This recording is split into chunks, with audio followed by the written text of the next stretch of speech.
Yeah!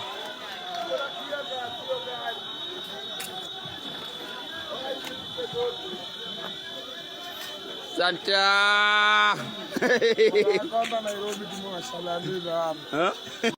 Ladies and gentlemen, the better part of yesterday, in a place called Majengo in Nairobi, there were protests that took place.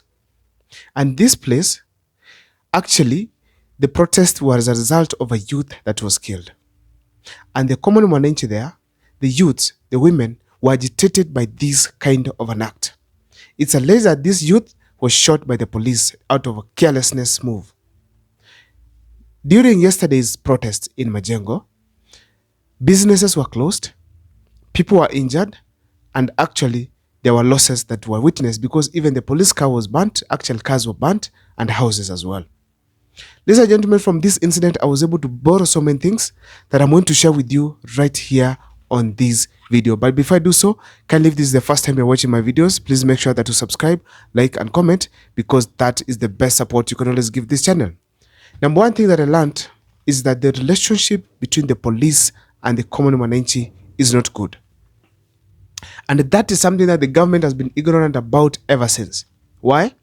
Because every time there's a problem between the government and the common mwananchi, either delivery of services, ignorance, and the common mwananchi raises their voice, the government uses the police to handle these people, which is a brutal way of dealing with the common mwananchi.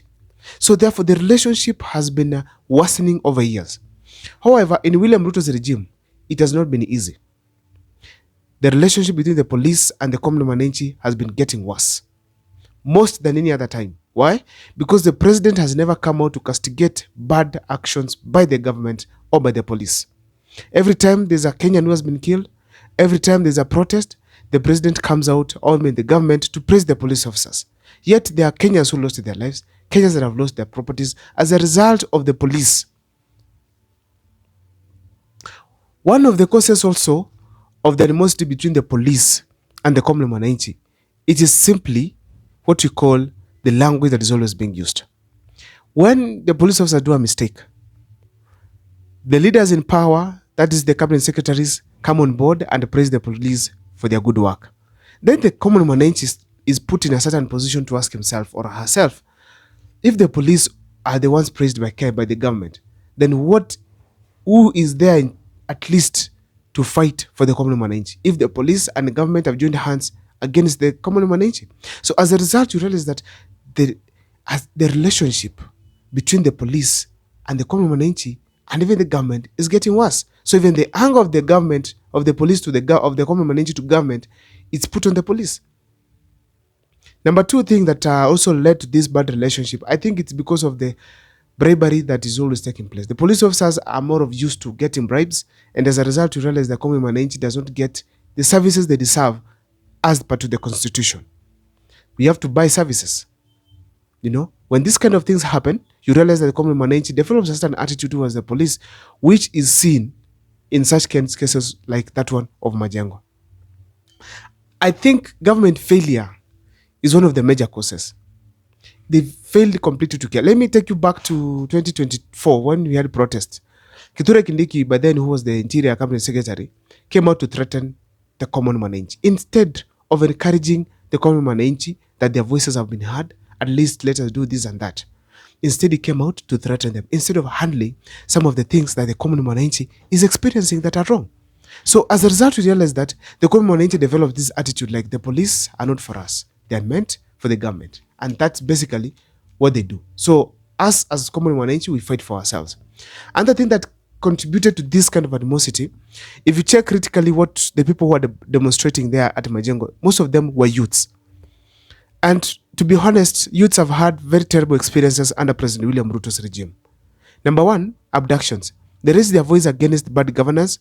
The president comes out and calls them criminals. The police comes out and kills them.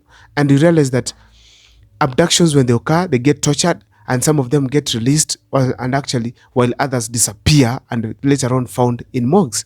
So in a nutshell, as we speak today, some of these actions have put youths in a certain position where they are hating the government, hating the police, and as a result, you realize that now the anger from the youths is directed to the police.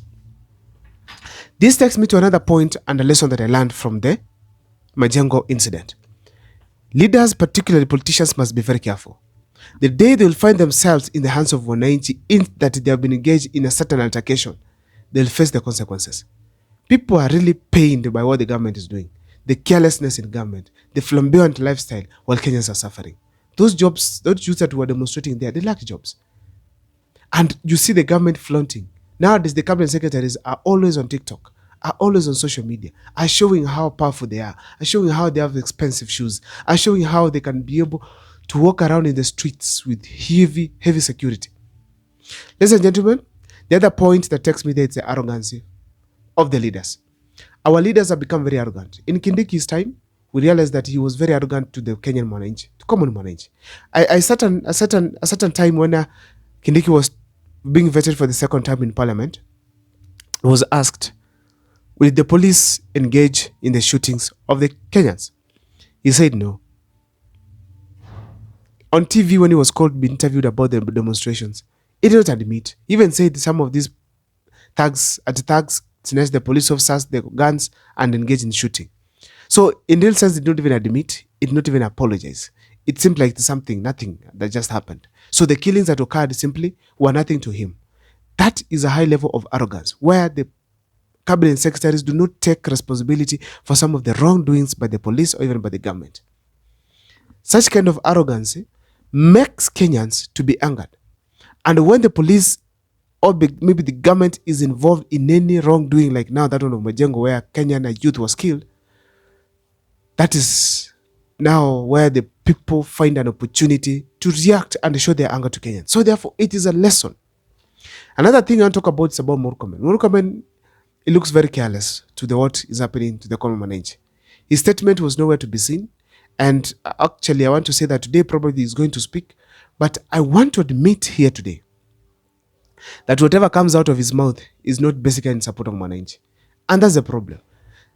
The incompetence he keeps on showing in all his dockets that he goes to, I feel that it's hurting Kenyans. When he went to Turkana, he felt like the people had disappeared. There's nothing big about that. We don't even right now whether those people have come back to their homes. But the cabinet secretary, it doesn't seem to be caring about that. Only they want is more money to be channeled to the police, to the interior ministry, so that at least they can have what we call looting taking place. Lastly, I want to talk about the poor training of the police. When the police went to Haiti, they had to be retrained. Does it mean that the Haiti citizens deserve better trained police officers than Kenya? When we were following the clips that were happening back in Haiti, we saw police officers going to classrooms to sing with the pupils there to make them feel that the police are just part of human beings, are part of them. Police officers interacting in the streets with their common man in a friendly way. What happens back here in the country? The police officers constantly see the common man as a potential criminal, potential sport of bribery. Why is that the police officers of Kenya are not given the same training or the additional training just like the one that was given the police officers who went to Haiti? These kind of actions are hurting to Kenyans. The training of police officers needs to be improved. That is a lesson that President William RUTO must borrow from this Majengo incident. If the government is going to ignore the anger in Kenyans in Majengo, it's going to be tough for this government in near future. At some point, it is going to do what you call an eruption of Kenyan anger. I don't know what's your take as far as the incident of yesterday is concerned, but please let me see in the comment section what you think.